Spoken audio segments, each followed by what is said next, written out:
Hello, Taking It Down, one of the Alabama Takes podcasts.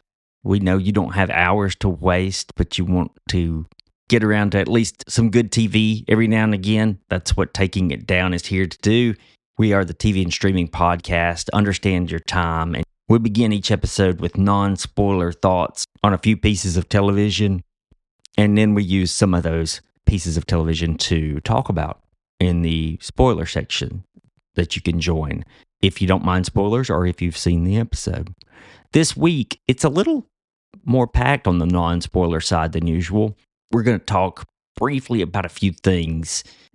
Chad Powers, Monster, the Ed Gein Story on Netflix, Black Rabbit on Netflix very briefly. And then we're going to get into the Lowdown on FX and Hulu, a little more in depth, though non-spoilers, and Task. And we'll use the Lowdown and Task for the spoiler section. So thanks for joining us. No Adam this week. He is still a busy guy. Good luck with kitchen renovations, Adam. Let's bring in Donovan and get the show going. Alabama Take Projection.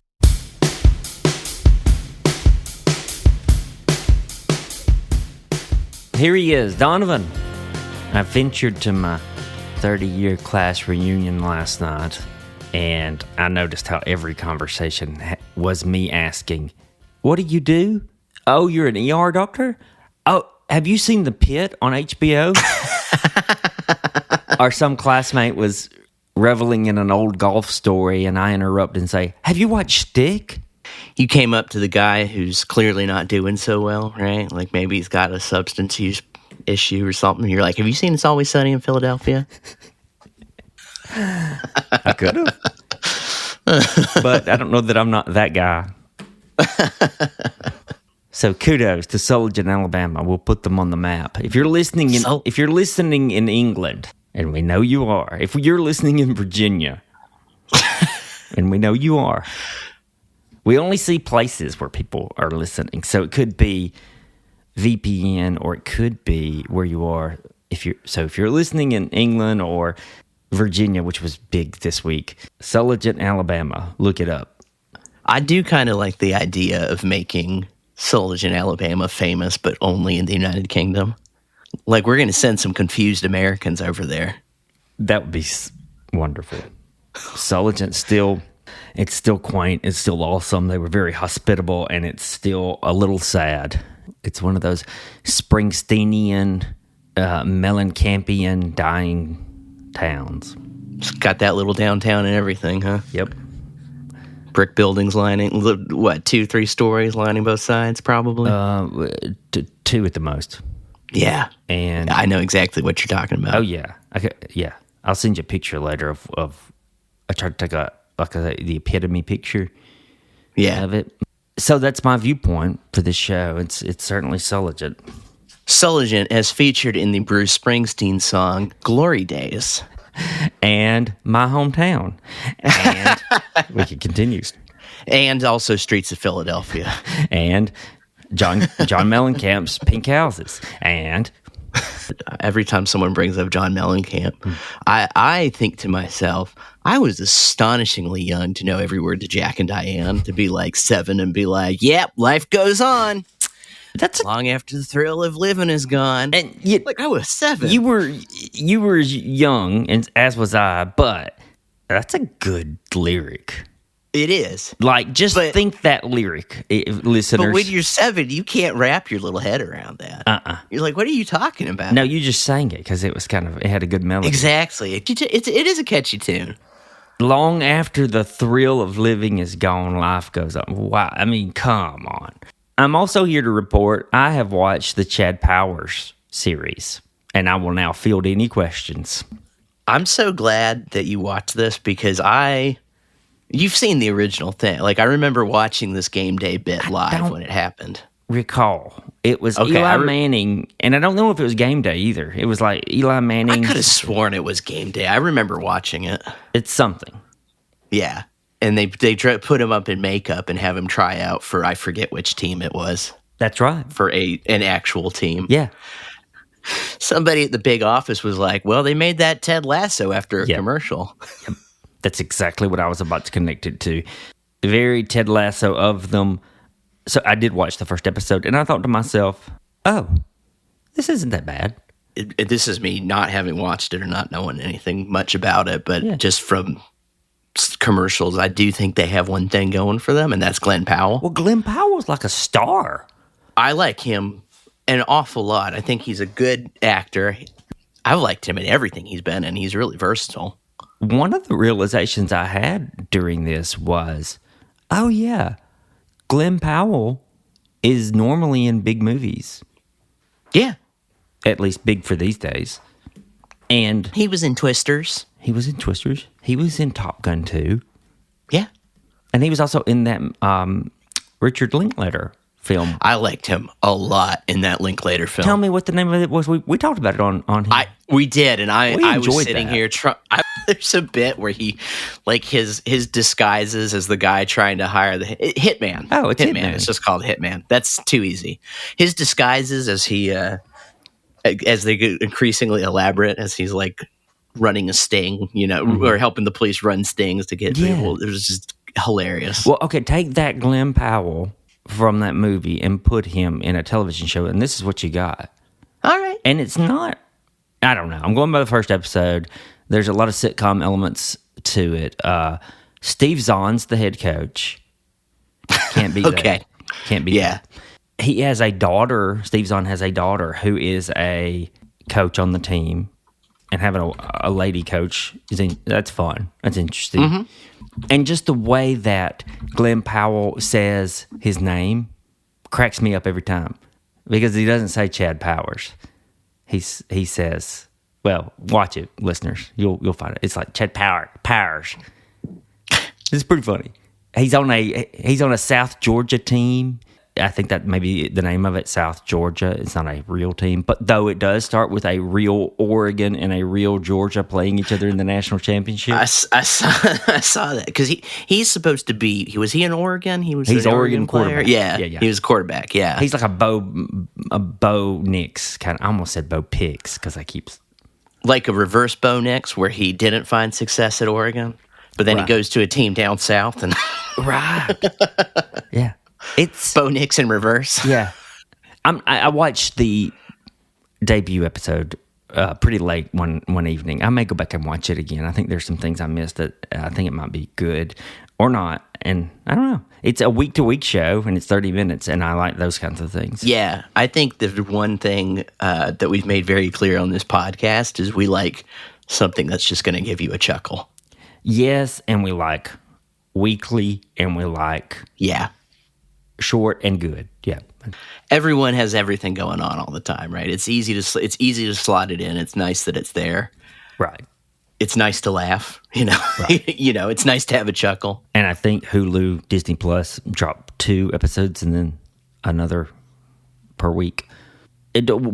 Speaking of shows that don't drop weekly, one of 2 Netflix shows I can talk about in brief today comes to us from Ryan Murphy, whose ongoing anthology, Monster, is back on Netflix just in time for Halloween. This time it's Monster, the Ed Gein Story.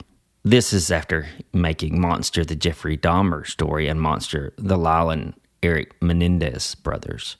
I feel like you've voiced an opinion on Ryan Murphy here before. I don't want to get into a whole thing with him, but... You save that for J.J. Abrams. I don't. Well, I'm not worried that J.J. Abrams will retaliate. Yeah, because he seems like a nice guy. I'm just kidding. Ryan Murphy does too. I like his stuff selectively. It basically I didn't care for any of American Horror Story. Neither did I. I have liked some things that he's done and that he's been part of. He's obviously very talented. You can see that he's really good as a producer. And he's obviously creating things that people like to watch. Some of them are not for me. That's well put.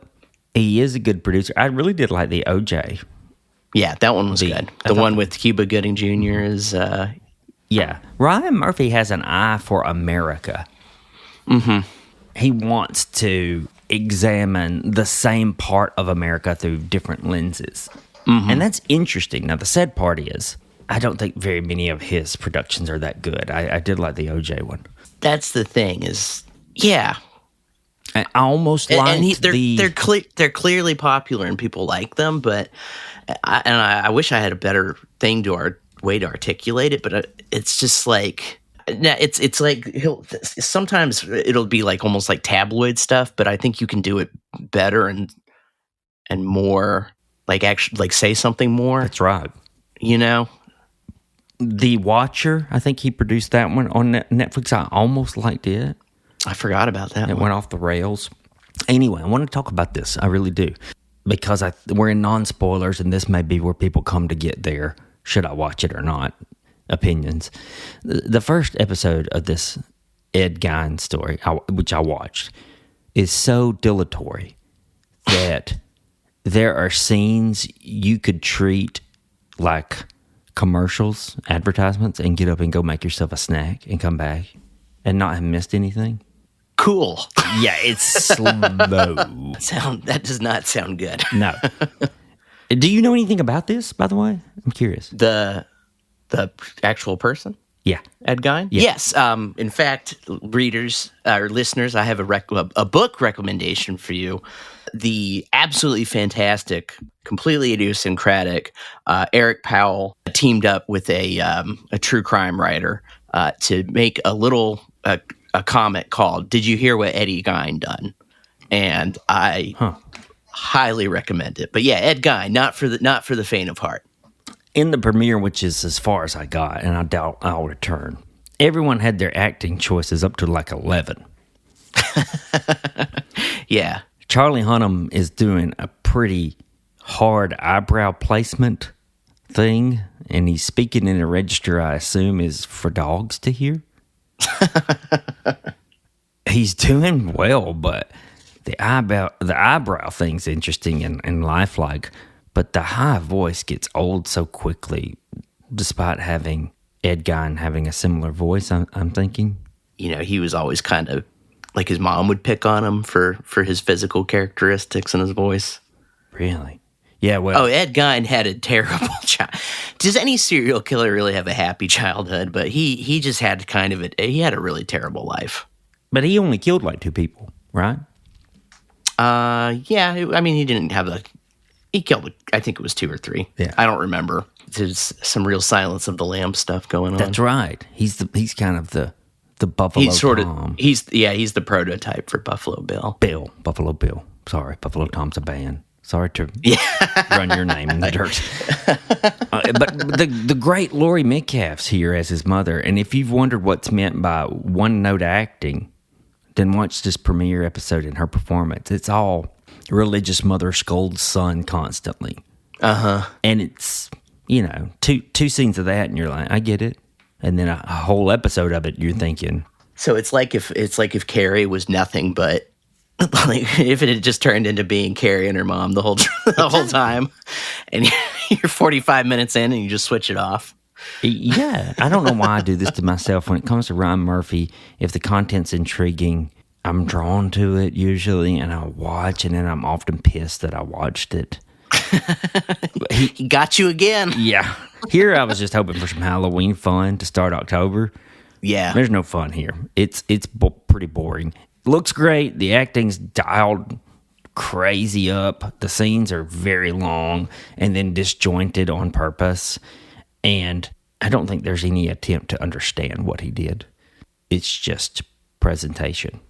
There's a whole other story or long discussion we could have about true crime and the ethics of portraying, people who did these things. But one of the things that I do like about that book that I just plugged is I feel like it's not really schlocky. There's a real sympathy with humanity in it, as opposed to, look at this horrible thing that happened. Isn't it horrible? Aren't you shocked?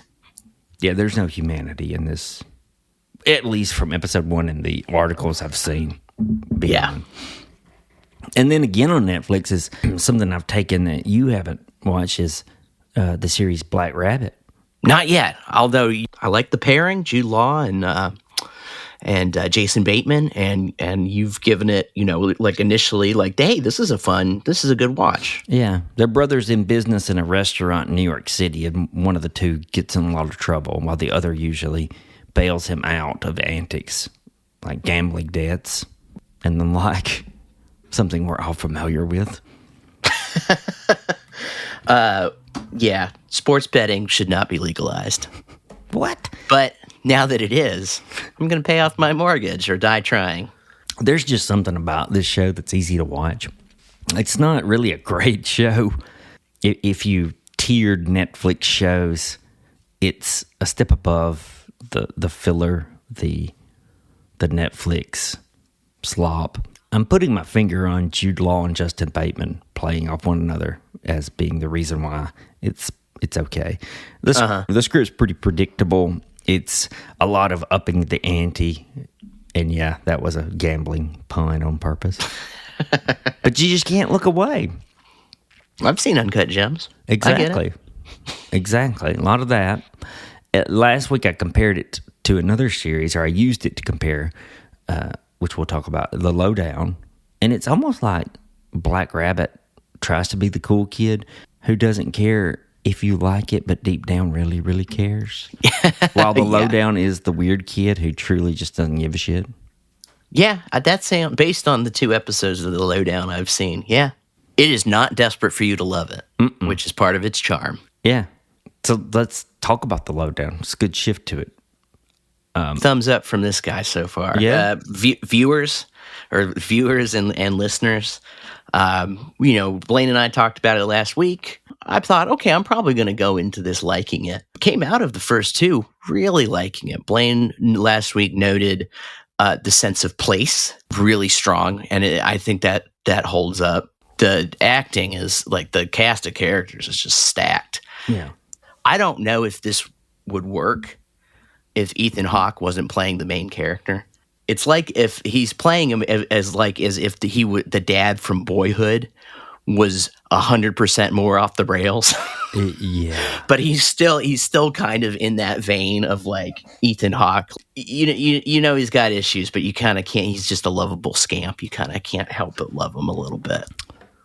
Yeah. There's some of that. There's a lot of that, and that's funny. I probably will disagree a little and say that my preference is for a little more realistic Ethan Hawke, I guess. He was just consistently making me laugh, and I think he was making me laugh in the style if Mr. Harjo has not seen more than his fair share of Coen Brother movies, right, I would be very surprised. And I think that the thing with Coen Brothers movies is that they're easy to imitate, but hard to match. Because if you just like, oh, it's just weird people doing weird things, you get something really bad. And this one was making me laugh. Yeah.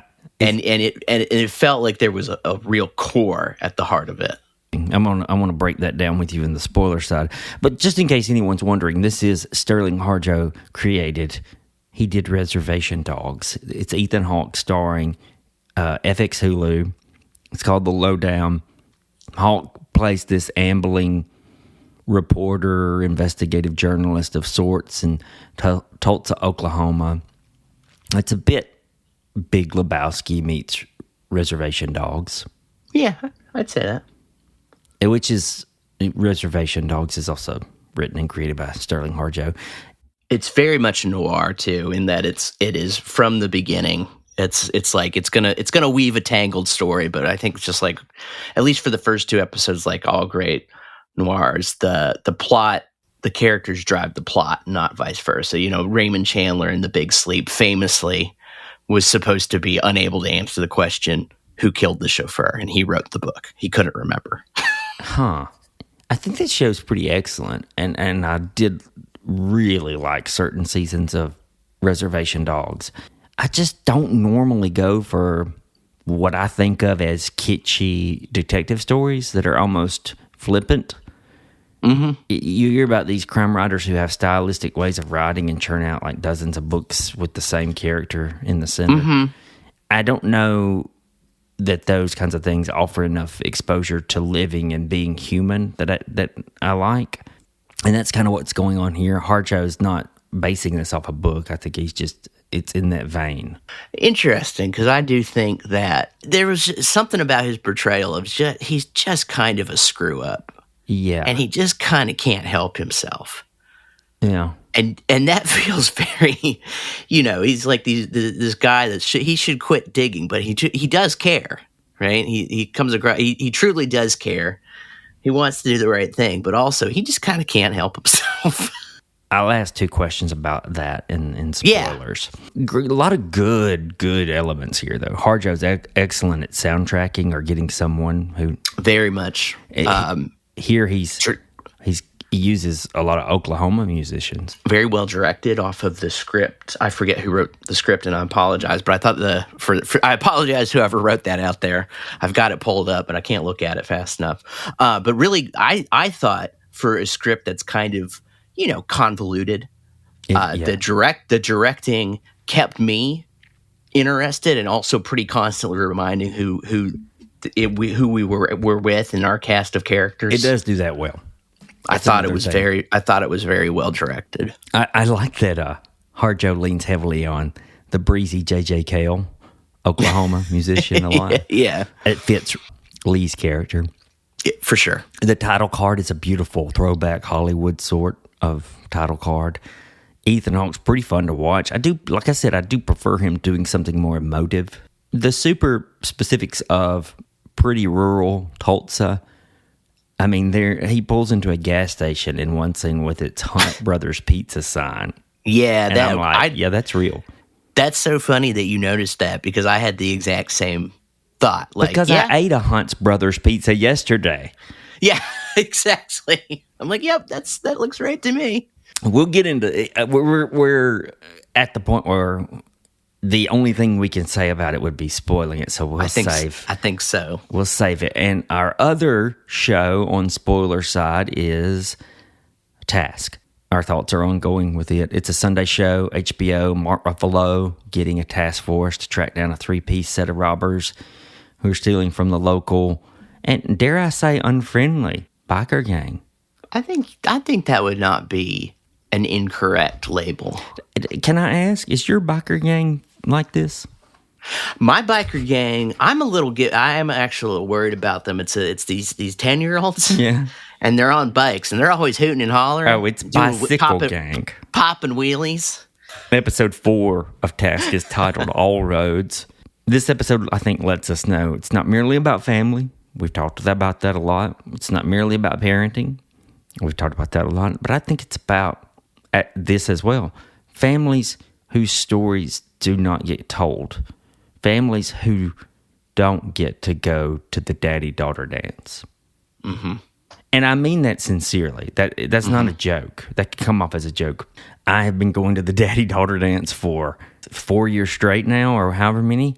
And I do honestly, I have had the thought where I looked around and I think, where's so-and-so's? Where's my daughter's friend so-and-so, I wonder? Mm-hmm. And their dad.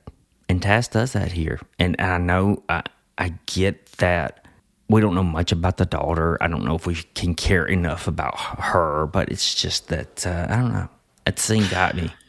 The show has done enough. I mean, it's not about necessarily those kids, but it has done enough to establish that, like, they are very insecure because their mother left and very afraid that Maeve might leave too. And so you do see that there's this kind of like sadness and insecurity and loneliness. Yeah. That maybe a kid has trouble articulating. Well, I think you touched on something there. It's about childhood from the perspective of parents, I think. But We'll run down the Lowdown, and we'll run down Task episode 4. Yeah, 4. Yeah. We'll do those in the spoiler section to come, and here's your break, just in case you need it. We operate our podcast and our website at the Alabama Take with absolutely 0 ads.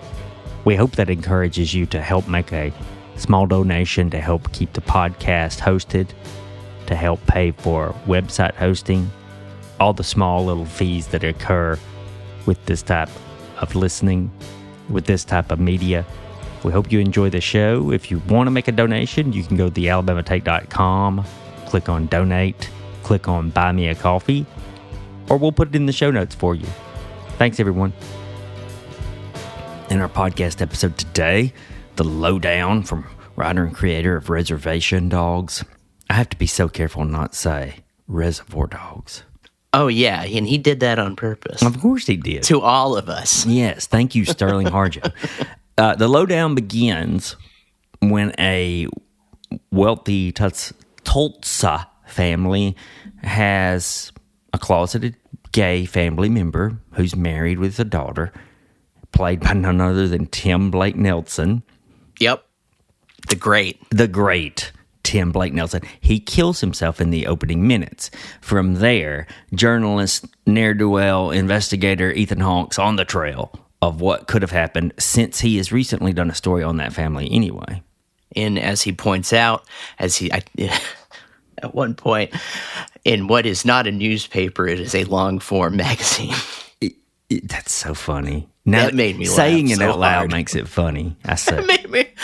There were a bunch of stuff where, like, Blaine, I think we're going to kind of, maybe this is a spoiler for the spoiler. I think we might feel a little different about Ethan Hawke, but there's so many bits where his character was just making me, like, the stuff he'd say was just hilarious. Just making me laugh. I think his performance is fine. I mean, it's not over the top. I think it's well measured. It's just that when I see Ethan Hawke, I often think, oh, I want the gut-wrenching, the heartstrings being pulled, you know. Well, I do think there's a little. I made that joke in the non-spoilers about him being the dad from Boyhood, and I do think there's some of that here, using some of that same ammunition, which is with his relationship with his daughter. That's right. He does have the daughter, and you can see that he portrays a certain persona for everyone in his life, but then with his daughter, you can see that he actually does deeply care about her respect and or maybe like admiration. Yeah, maybe that's the right word. And I like that because it kind of cuts through the BS and you see, oh, okay, that's who this guy is. Yeah, it's funny that this 13-year-old girl is the one he can be honest with. Yeah, she gets him to be honest, and he loves her to death. The character of Lee, played by Ethan Hawke, he loves her to death, but he still makes stupid decisions, even related to her. Well, he clearly can't help himself about many things, with the best of intentions, right? Like he's truly a crusader. Yeah, what motivates him? Do you think? You think that's something we're going to get later? He said it himself. He's a truth historian. We might get more of that. I think we might. We'll see. When I saw that they were killing off Tim Blake Nelson, though, quite famous, and Oh Brother, Where Art Thou? For listeners, you probably know him. Thousands more movies. My first thought was, oh, they're going to use him a lot in flashbacks. Oh, for sure. You don't put him in your show just to kill him off. And then my next thought was, if not flashbacks, that's going to be a hell of a cameo to get for an opening scene like that. Well, how do they do that? That first episode is as packed as an episode can be. Oh, it's jam-packed. But you mentioned the directing and the script does a fine job of moving you through without really holding your hand, you know? Yeah, I found it very enjoyable. It did a great job of kind of a lesser show would kind of tick off the characters that he's meeting, like tick, girl that works at, or the woman that works at his bookstore, tick, the tax attorney next door, tick. But they made it felt organic to the plot, and not only that, it continued to be fun and entertaining. If you press the right buttons for me, I will admit that I am willing to be taken for a ride, and I was willing to go on this one because too, they also don't slow down any.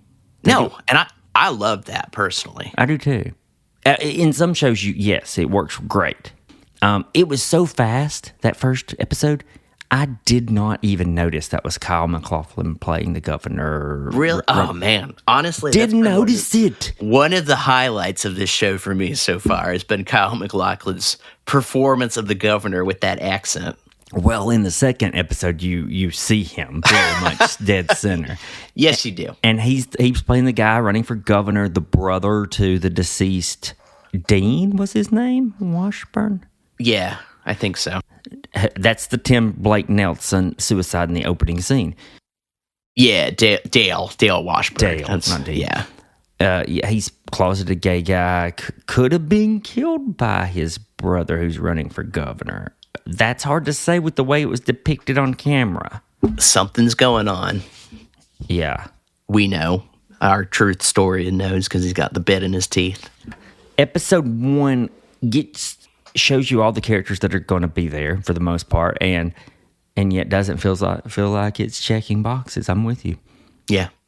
I can't help but get excited when protagonists get their hands on bad guys' money and start spending it. I always think, if I had that money, I'd spend it right now and just get rid of it as soon as I could. That seems to be. He seems to have the same thoughts here. He's got the same ethos, doesn't he? He's happy to spend that money. He spends $1,000 for what was it? The hat, the makeup, and a tutorial, and those sunglasses, and some cheap sunglasses that are probably $2. I can't think of a better way to use the cash than Lee paying his wife, though, and catching up on his. And it's kind of funny because it ends up not just his wife; it's everybody else that he owes. Yeah. So he's going around his like lawyer, his bookstore Cyrus has clerk. the busted, and there were enough discussions about the blood that when Deirdre, who's his bookstore clerk, he's like, well, it looks like blood. She's like, I don't care. Yeah. He's like, great. He just hands her over the money. The other characters care quite a bit, like the lawyer, and she does not. It would be funny. We haven't watched episode 3. It's out. Everyone might have seen it if you're a listener. I think it would be just a really good bit if Deidre's cousin kept bringing people to hire to work there. My first thought in that episode was like, well, we'll see how this goes.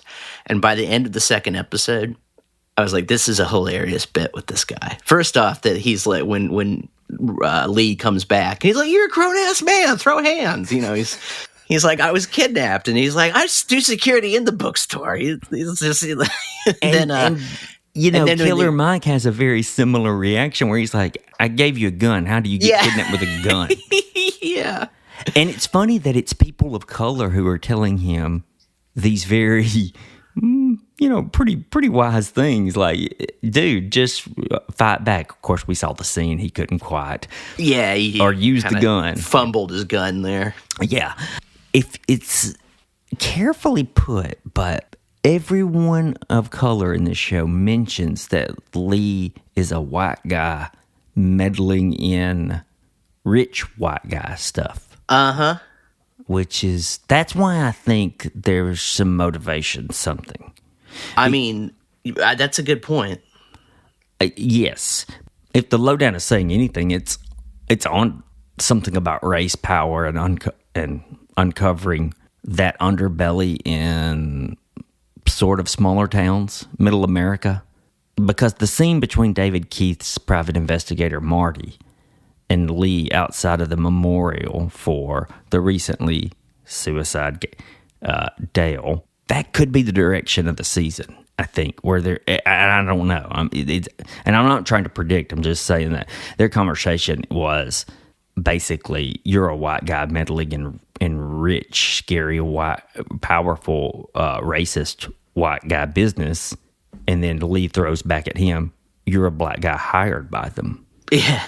It's like those communities of folks of color, they have maybe more of a depth of experience of all the ways that white people can and do, pull the levers of power and really harm you. Whereas Lee possibly has that kind of like white knight, like, well, I can bring him down. Yeah. Not exactly with that kind of race thing, but I do think, and we'll see what direction it goes, but I think that's a common thing for noirs too, right? Is like the guy who walks, the man who is not mean, who down those mean streets walks. Sometimes he's cynical because he thinks he can't. Sometimes he thinks he could make a difference, and it just slips away from him in the end. There's a lot about power and wealth and inevitability in a lot of noirs. Yeah, Sterling Harjo decided to make his protagonist a white guy. Yeah. And that's obviously a purposeful thing. Just look at Reservation Dogs, where every character was native. Yes. So this is a little bit off that topic. Or no, this is sort of on that topic, but more what I like is the show as a whole is this is a real, from the assemblage of characters assembled or put together. I think this is a show where diversity is really its strength. I think it's important. And it's so sneaky about that too. Like, that doesn't feel like the front and center thing, but you probably need to watch for it. Absolutely. Yeah, he's good. It doesn't feel like an after-school special, you know, where it's like, here's our very important message, but it's in there. I mean, even so stuff much like... so that I had trouble making notes for this show. Even stuff like, as he was wearing... Correct me if I'm wrong. When he gets into the scuffle at the funeral, he's wearing a clip-on tie, right? That just gets pulled off. I kept looking at it like over and over. As a guy who wears a tie many days to work, I kept thinking, "Oh Jesus, he's wearing a clip-on." But as Lee is being dragged out, he's singing John Brown's Body. Mm-hmm. You know, very interesting choice. As he's yelling about what this family has done or may not have done. And this family, let's get into this. They very well could be connected to these very racist Aryans who are a part of the show. They call them skinheads. They're not. Neither of them are technically have their heads skinned, which I thought was comical. Skinhead is sort of an ethos. Yeah, exactly. It's what they believe. But yeah, so when we talked about his kidnapping, it was by these two skinheads from episode 1, and they end up dead by another.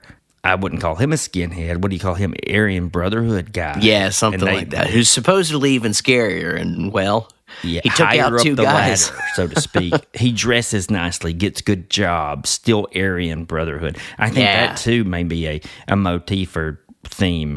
I think there's something in that. I do too. Is the veneer of respectability. Yeah. He has, he comes to like you said, he's got a jacket with the company logo. He looks nice. He has a real business card as opposed to Lee's business card that's just a post-it note that he wrote. Yeah. Yeah. Or almost like that. It's like a piece of card. It's paper. Hilarious. But yeah, there's this the facade, like the facade of respectability. I love that, and I did have a hard time making notes for this show because I kept thinking it's just detective and fast-paced and fun and good acting, and everybody can see that. They don't need me to tell them anything. But no, I think we're getting somewhere. So what we'll do is we'll watch episode 3, as some of you may have already done, and we'll watch episode 4 and come back to this because I do think we're onto something. I will say for continuing something that he did in Reservation Dogs, he had the two native folks who want to be rappers, and now we see in this one the rap has continued, and that bit actually made me really laugh when they set the car on fire and they're these goons are hilarious. Gonna come back and bite them in the ass. Absolutely. Putting it on YouTube. Absolutely. He said get rid of the car, and they eventually do it, but on YouTube. Well, speaking of other pretty racist people, we've got... I was also going to say, speaking of other people who aren't criminal masterminds. That too. Our HBO Sundays just get more bleak and bleak. We're in spoilers for the Mark Ruffalo and Tom Pelphrey cast Task. But maybe it's Emilia Jones as the 21-year-old niece Maeve who's stealing the show. I love her now. Yeah. I mean, like, I always liked her, but in the first episode, she's just kind of there as part of the problem, but then she really quickly starts taking, like, a lot of aid. Not the problem, but, like, the situation. She's part of the situation. Yes. But very, very quickly starts showing you who she is, asserting herself, and really... It turns out, as we talked about last week, is this really is kind of like has a wisdom about her. We mentioned it last week. Is this wisdom that was probably forced, via circumstance, not by someone. What I've been thinking about with that is, part of the sadness and scariness of this for me, for her, is she could probably get out of there. You know, if she seems like she's got the wisdom and the self-reliance, she's learned, she could go and do something else, but she's choosing to stay and help take care of the kids and, you know, all that. And that's that kind of family responsibility is so sad. It's sad. Man, you gotta love her for it. Emilia Jones is the actress. She's doing great. Absolutely. And Maeve, she's holding a family together by a bare thread. Yeah. Robbie's he's a nice guy, sincere. I'm sure he does truly love his kids. Mm-hmm. He's not there for them, and he's making things worse. Way too busy trying to fix his mistakes. Yep. Let's stay with the ladies for a while. What do you make of Stover and Allison Oliver, who plays her? That's a good question, Blaine. Well, first off, I there's not a character in this show that I dislike, in the sense of, like, I don't think any of them are bad at acting or anything like that. Mm. You know, there's some that are, you know, like you're meant to dislike them, but as part of the, you know, as part of the show. But Stover's not one of them, and I'm kind of curious. She seems almost like, I have enough respect for the way this show has been going that I think it'll tie in, but she seems like the closest thing to a B plot that they have. Where she's kind of like, she's not super good at her job. She's obviously going through a divorce or recently divorced. She's a little aimless. And then Grasso is attracted to her. She's kind of been a foil for some of the other characters more often than not. Now she's more on her own, but it's still with Grasso. As we find out, he doesn't want to defile the marriage bed. Yeah. What purpose do you think it serves to have Grasso back out of sex, because it's the bed of her and her ex-husband? He mentioned he was raised religious at one point, so I'm wondering if it would tie in with something about religion.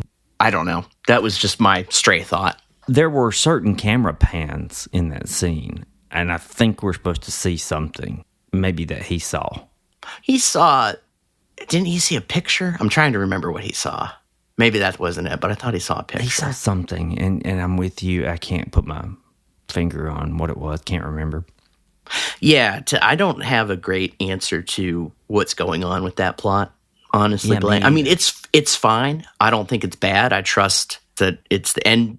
You know, maybe that's all it is. But I don't think I could say it's bad until I see what they're doing with it. That's what I mean. Confusing. One of the ladies on the list in conversation is Martha Plimpton's Kathleen.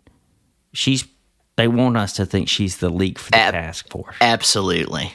It seems a little too convenient, you know, like they're not going to give us that, you know. Obviously they want us to think that, but maybe they'll surprise us by not surprising us, but it seems a little too. Is she linked up with the bikers? I don't know. It's that an FBI agent, that would be hard to say. But yes, keeping with the motif of the ladies of the show, Emily gets a little more screen time as she goes to therapy, tries to sort out her thoughts. Very believably goes to a party that evening, comes home drunk to yell at Tom. Yeah. And then his biological daughter, Sarah, comes out of her bedroom in worry. That was probably coming. Yeah. For Tom.